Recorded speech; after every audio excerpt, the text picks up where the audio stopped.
Welcome to the Quillette podcast. I'm your host, Jonathan Kay, a senior editor at Quillette. Quillette is where free thought lives. We are an independent grassroots platform for heterodox ideas and fearless commentary. If you'd like to support the podcast, you can do so by going to quillette.com and becoming a paid subscriber.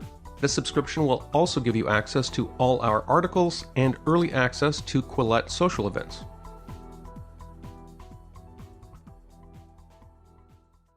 Welcome to the Quillette podcast.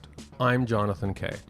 In keeping with the very serious and intellectual nature of this podcast, I will start things off this week by quoting at some length from an august academic article entitled "The Conceptual Penis as a Social Construct," published in 2017 by the peer-reviewed journal Cogent Social Sciences. Here's the abstract to that article.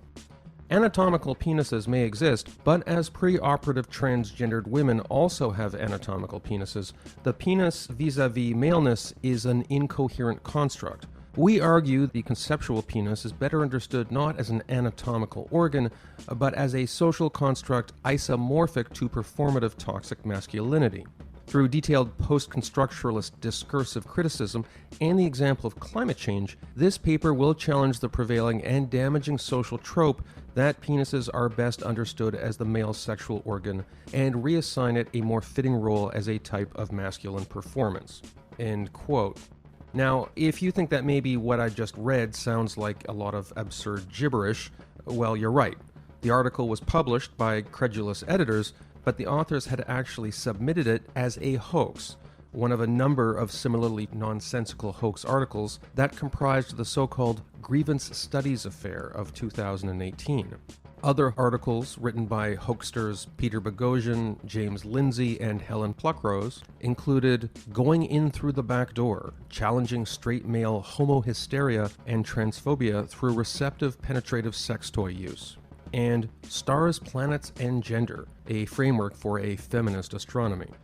As anti-woke performance art, the Grievance Studies hoax, which some referred to as so-called squared, was a brilliant and effective send-up of the often vapid and ideologically programmed nature of identity-based academic fields. But the hoax also got a lot of people mad, precisely for this reason.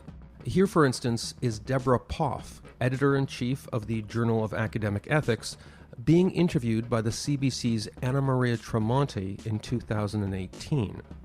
Should there be repercussions? Is this any kind of something that gets punished? There's only one person that's actually, I think, has an academic appointment in this group. That's right. He's at Portland State University.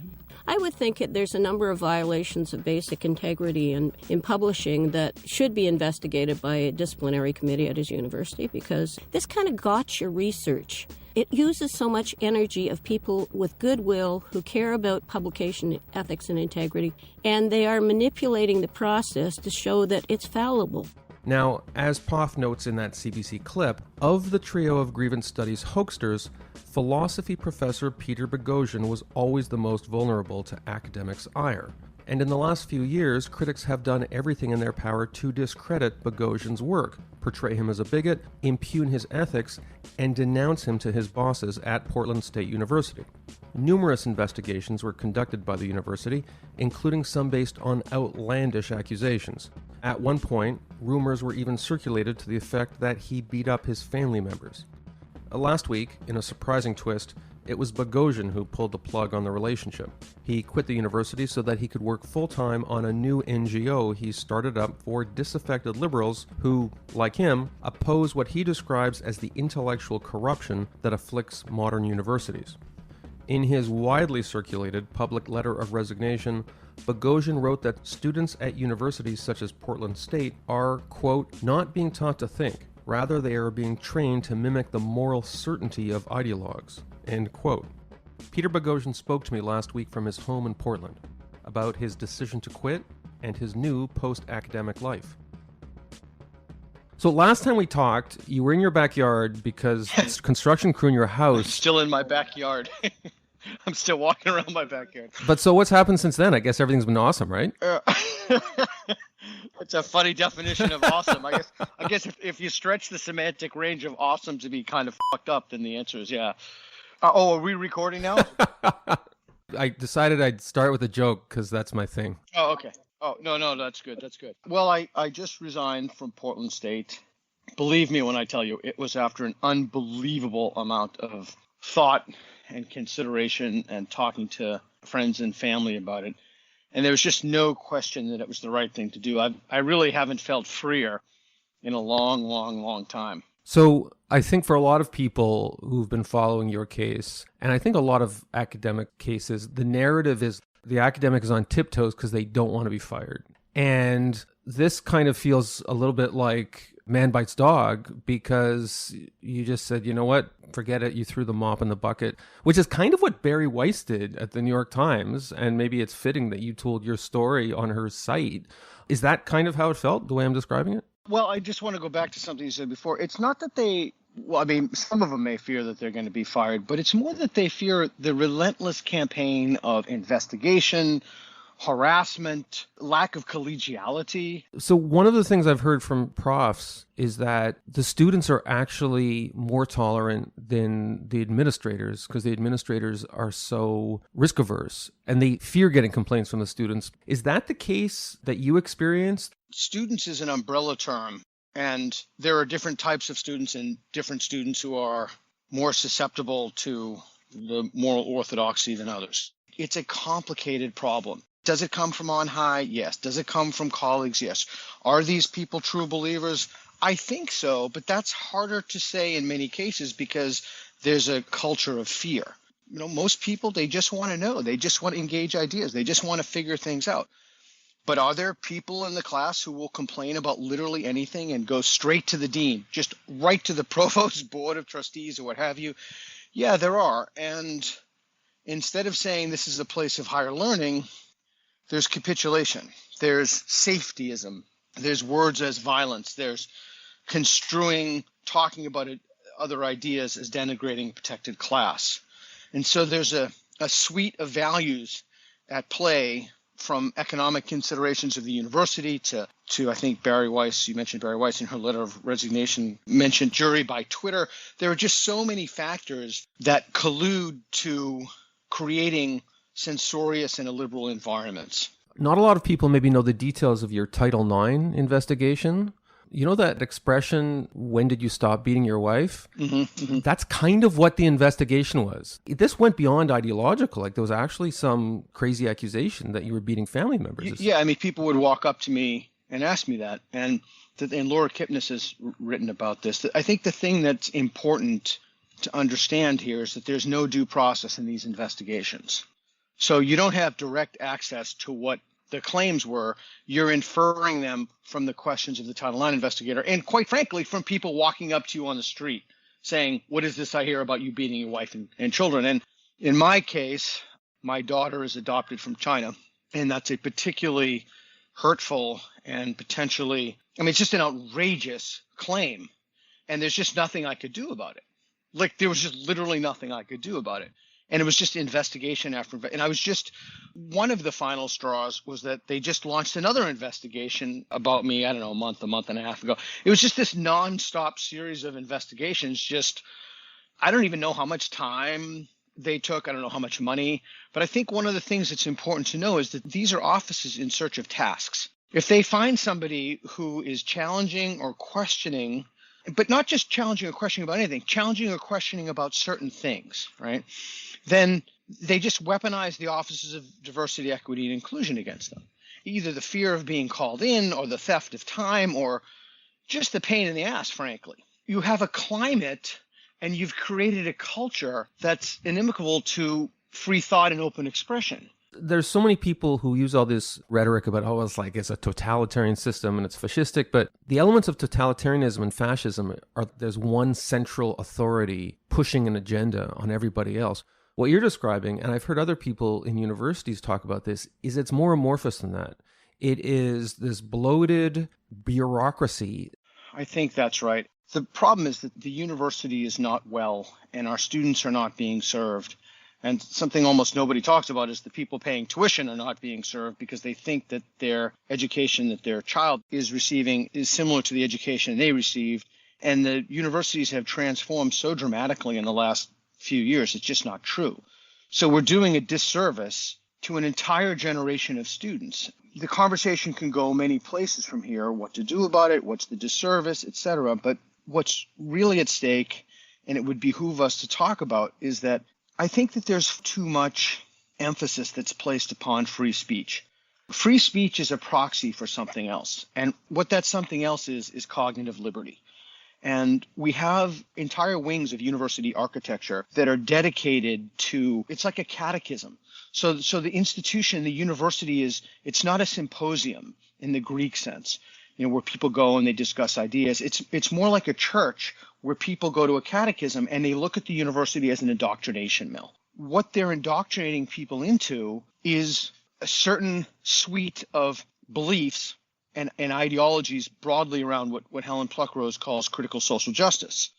And in that, there are right answers to moral questions. They know those, and if you don't, in the letter I wrote, mimic the moral certainty of ideologues, right? If you don't parrot those back, then you get graded down, there's a problem, etc. I have a good friend of mine, by the way, who's a young guy. He's in medical school at Oregon Health Science University, and I was about to tweet this when you called. They asked people to voluntarily segregate into racial groups. Affinity groups, they sometimes call them. Let's see, what was the word they use? And by the way, the white group is often called the white accountability group. Wow. Yes, racial affinity groups is what they call it. I'm looking at the picture of the text right here.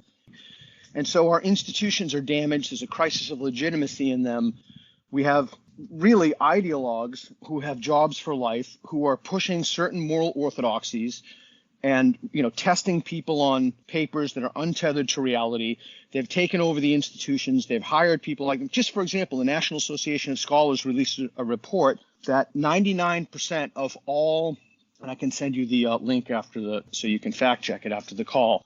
99% of all donations were to one particular party. Now you can guess what that party is. It's irrelevant. From academics. You're saying 99% of donations from academics. No, from Portland State University. Wow. Yeah. Wow. Yeah. So you can guess the party, but the point is that is a monoculture. I'm an atheist. I'm a very out atheist, and I'm an outspoken atheist. But I don't believe the arguments for the existence of God. I teach them, but I don't believe them. That's why I have Christian apologists come in. That's why I had Corey Miller from Ratio Christi come in and give students his best arguments for the existence of God. And I taught students beforehand how to act respectfully and how to ask really difficult questions while respecting the person. I had Phil Vischer from VeggieTales come in. I've had local apologists come in to the class to speak because that's what students need. That's Mills, one of Mills' dictums, right? They need to learn from people who believe it. But we're not getting that in the university. Those monocultures, Cass Sunstein has done some great work on this. They contribute to a kind of a grotesque ideological conformity. Oh, by the way, I love that you just assume that our international audience knows what VeggieTales is. So I'm just going to fill them in that VeggieTales is this cartoon in which anthropomorphic vegetables go on adventures. And if you watch enough of them, you realize that there's these Christian undercurrents. I want to go back to what you said about free speech, though. Despite all you've endured, you've had free speech. What we're talking about is in the classroom, right? There's a difference between what you can say in the classroom. So, for example, I was told in no uncertain terms to not render my opinion about protected classes or teach in such a way that my opinion could be known. And when that did come up in the classroom, instead of explaining different sides of the case. You remember Lindsay Shepard? Of course, yeah. I think it's a similar case. You're talking about having conversations with people in the classroom where even giving another side of the opinion or of a claim or making an argument like this is why really smart people would think that. That's what I'm talking about. If you're a regular listener to the Quillette podcast, you'll be familiar with BetterHelp, one of our original advertisers. Well, thanks to everything that's happened since early 2020 and the stresses that the pandemic has put on everyone, the online therapy services at BetterHelp are more relevant and in demand than ever. BetterHelp will help you unlock the tools you need to help with motivation, depression, anxiety, battling your temper, stress, dealing with insecurity in relationships or at work, whatever you need. Especially at a time like this, no one should be anxious about admitting that they're going through normal human struggles, because you deserve to be happy. BetterHelp is customized online therapy that offers video, phone, and even live chat sessions with your therapist. and you don't even have to see anyone on camera if you don't feel comfortable doing so. It's much more affordable than in-person therapy, and you can start communicating with your therapist in under 48 hours. Join the millions of people who are seeing what therapy is really about. And Quillette podcast listeners get 10% off their first month by visiting betterhelp.com/Quillette. Again, that's BetterHelp, HELP.com/Quillette. Thanks to BetterHelp for their sponsorship. And now back to the Quillette podcast. I want to heat things up erotically a little bit. Erotically? Yeah, because I want to talk about the conceptual penis as a social construct. I'm not just talking filth here. This is a 2017 peer-reviewed paper that you wrote. Co-wrote. Co-wrote, right. Am I right that you did get this accepted in a peer-reviewed journal? Yeah, we got that accepted. That was our first Sokol-style hoax paper. And when I say we, it was with James Lindsay. And by the way, if I never revealed that as a Sokol-style hoax, that gibberish piece of madness, and it's really worth, I think you should put a link so people can read it themselves. Oh, and by the way, the Conceptual Penis is one of the most cited papers in all of gender studies. But, so it was published in a low-ranked journal, an intentionally deranged paper. And our detractors said, listen, this simply does not do what you think it does. And if you want to prove that there's a problem in certain disciplines, that they're not rigorous and they're ideologically based and not tethered to reality and not based on evidence, you need to do A, B, C, D, E. So I said to my co-author, okay, this is great. They've given us a roadmap. Let's do A, B, C, D, E. And if we're wrong, we'll say it. Sure enough, we wrote 20 papers before we got busted by the Wall Street Journal. We took the lessons from the Conceptual Penis. But the fact is that there really are disciplines that are ideologically based. The way I heard about this was there was a woman on CBC here in Canada who just absolutely lost her mind about this, but not because, oh, wow, this shows up how bankrupt these journals are. She was mad that you were discrediting all of these super valuable programs that are doing so much valuable work. To me, it was an illustration of people will forgive you for being wrong, but they'll never forgive you for being right. You showed this up for the scam it was. Was this, because this was 2017, was this the thing they were never going to forgive you for? Yeah, that's correct. We didn't do it to engineers or physicists or what have you, but it was so striking. We went to a conference in Germany, my co-authors and I. We actually went out for drinks, for beers, beautiful German lagers, and the people around the table were begging us. They were begging us. Let's see if you can do that to us. Please submit it to us. And I was just so struck by that. I was so struck by the difference in attitude. When you're engaged in either a decision-making process or the peer review process or what have you, the closer you are to evidence, the less you need to become offended. If you published a paper in a civil engineering journal, for example, that said bridges should be made of balsa wood and you got it in, you would have a very different reaction. But these are ideological fields. If anybody hasn't read it yet, I would urge you to read Cynical Theories, because that's the Rosetta Stone for this. That explains everything. That's Helen Pluckrose. That's a great book. That's correct. My background is metallurgical engineering. And 5 years ago, I could have sat here cackling, saying, that'll never happen to the sciences.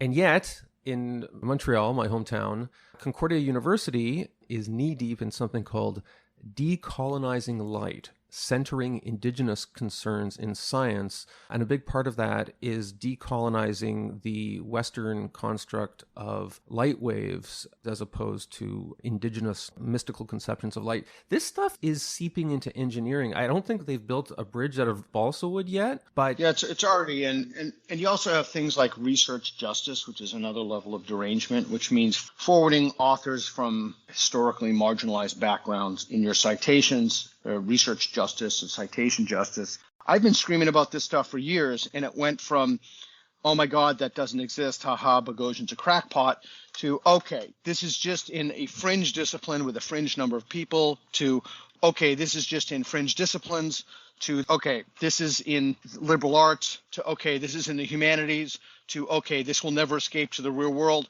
Okay, so it's out a little bit, but it won't metastasize, to, holy shit, it's f***ing everywhere. A couple of years ago, I quit a job that I didn't like so much, and I didn't realize how much tension I had built up. And I came home and I spent a week chopping wood and building a treehouse for my then 5-year-old girl, and it was the best week of my life. I know that maybe medically you haven't been feeling so great lately, but is there a treehouse in your future?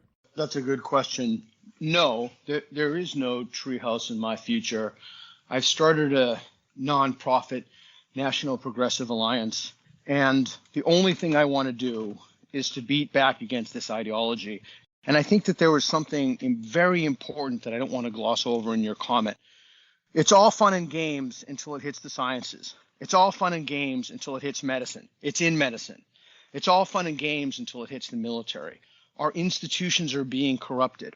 There's a crisis of confidence, legitimacy crisis in our institutions. People don't trust their institutions. Look at the vaccinations. I mean, you could just go down the list. ACLU. Oh, God. Right. So there's no treehouse. There's no rest for the weary. There's only fighting back. And now that I don't have the albatross of Portland State University around my neck anymore, that's exactly what I plan to do. And I've assembled a fantastic team. And again, it's National Progress Alliance, and we're fighting back. You know what angers me as a podcaster and editor is that it used to be that when a person, they were about to get canceled, or people were trying to cancel them, or they self-canceled, or they quit like you did, it was super easy to get them to write for me or to get on the podcast. But dissidents, progressive dissidents, are now so in vogue. It used to be a buyer's market for someone like me. No longer. We need to talk about that. Your podcast has integrity, and it has the type of listeners that I'd like to reach, and I'd like to speak directly to them, which is what I'm doing now. So I released my letter. It took off far more than I expected it. I just thought, well, boy, everybody knows that the universities have gone mad. I just didn't think it would take off in the way that it did. Barry Weiss knows how to blow stuff up. I mean, Barry's good. So who reaches out to me? Tucker Carlson reaches out to me, Sean Hannity, Laura Ingalls, all Fox, all conservative. I really would like to speak to left-wing media. I consider myself a liberal. I've never hid that. I've always been honest about that. I've never voted for a Republican presidential candidate in my life. But I'd like to have conversation. Nobody on the left. Is CNN talking to me? No. Is Rachel Maddow talking to me? No. But you said it. It's catechism. Right. A religious movement defines people by their heresies. Correct. So my question to you is, what does that tell you about that media ecosystem on the left when they won't have people on who may have certain ideological disagreements with them? What does that tell you? So what it tells me is that there's a historical phenomenon by which the losing side of any culture war is always the side that's willing to pitch a bigger tent. The side that's winning the culture war, they can afford to be puritanical. And in the halls of media, in the halls of academia, in the halls of activism, high concept journalism, the classic response when you want to have a debate about, for instance, where trans rights meet women's rights, there's a completely legitimate debate to be had there in the context of sports. And the response is, how dare you seek to debate my humanity, my existence? The concept is thrown back with apocalyptic language. The kind of people who do that, yes, they're being insincere, but it's a calculated form of insincerity that is only possible when the gambit is being played by somebody who knows that in their subculture, they're on the winning side. Okay. As soon as the valence shifts, the big tent gets cast on the other side, and the conservatives, which I don't like that either. I mean, you saw that in the Reagan era. You saw that, the moral majority, where they became puritanical, and I don't approve of that either. The only way that we can truly figure things out is to have some kind of a corrective mechanism, to talk about things, to engage things, to have diversity of ideas. And it makes me deeply concerned when large swaths of the media will not speak to people who hold different opinions. That's one of the reasons people are so suspicious of the media. And I mean, it's one of the reasons Quillette has thrived, because we exist in that, I can't believe I'm using this word, in that liminal space defined by classical liberalism that exists between what passes for conservatism and doctrinaire progressive wokeism. But can I ask you sort of a personal question? I've been at Quillette for 4 years now, and I've seen a lot of people who got fed up with progressive monoculture in academia, for instance, and they step out of that world and they take on a new gig, which is what you're doing. I have also seen some of those people just kind of like keep moving rightward along the spectrum until they're sort of like just as far gone on the other side of the spectrum. Right. Do you see that as an occupational hazard of what you're doing? I think it's something that we need to be mindful of. Our North Star should always be what's true. And the way that we figure out what's true is the same way we figure out anything else. You have rigorous epistemologies based upon evidence and reason, and at core, the willingness to change our beliefs.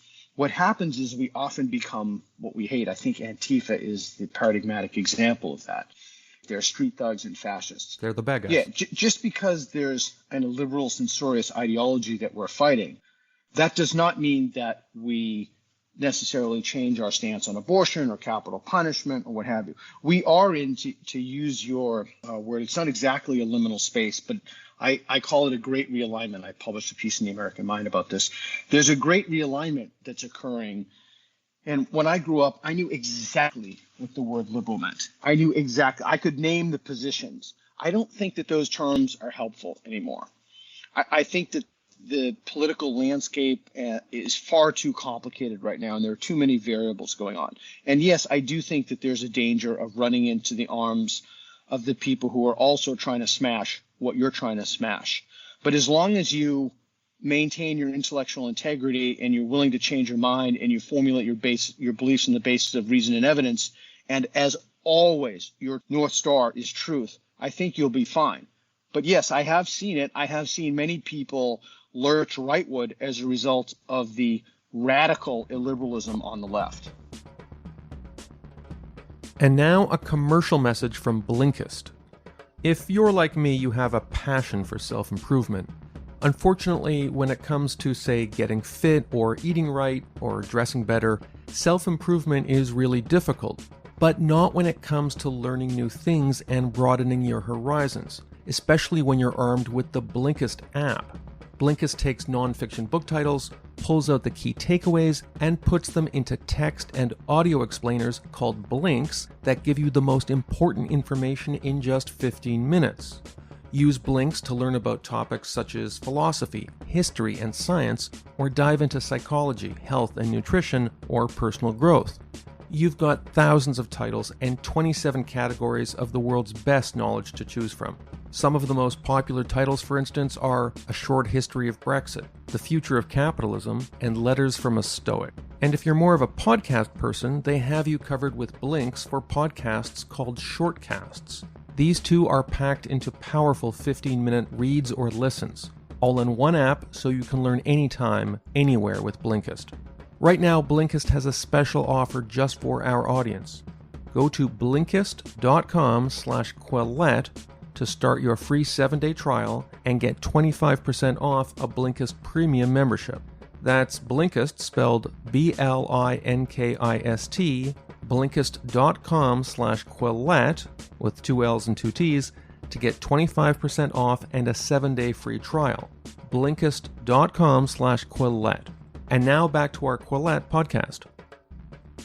So if people want to support what you're doing and continue to follow what you're doing, what's the best way they can do that? I'm on Twitter at Peter Boghossian, Boghossian. I have a book, How to Have Impossible Conversations. I've just started a nonprofit, National Progress Alliance, and we just got a site up, and I have so many very cool projects going on. I love now. I have the freedom. I'm not under the yoke of some deranged system. I mean, even today, I if I may, I got an email from an individual who's been stalking and harassing me for years, and it had nowhere near the effect that it would normally have on me, where I would seize up, thinking to myself, the nightmare that this is going to cause me, because I know that they can no longer go to the Office of Diversity and Inclusion or call my boss or call the dean. I'm free from that. The mechanisms that people had to keep me down and keep me quiet and harass me, I am free. You're also going to find that those trolls go away because they're bullies.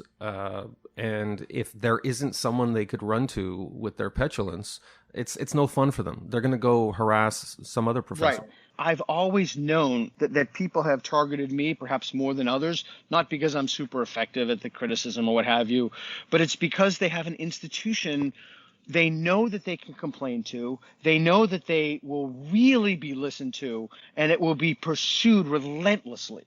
I no longer have to worry about that. I can truly in my life be free, and I can fight this ideology and stand up to it and teach other people how to do so. The conceptual penis was inside us all along, it turns out. It rises again. I have to end this right now because it's just going to go downhill. I know how busy you are, so I really appreciate you coming on. Don't forget to build the treehouse. It's nice to go from triumph to triumph, but it's also nice to take a week or two or three to de-stress. I appreciate that reminder. Thanks, Jonathan. Thank you for listening to this episode of the Quillette podcast. Quillette is where free thought lives. We are an independent grassroots platform for heterodox ideas and fearless commentary. If you'd like to support the podcast, you can do so by going to Quillette.com and becoming a paid subscriber. This subscription will also give you access to all our articles and early access to Quillette social events.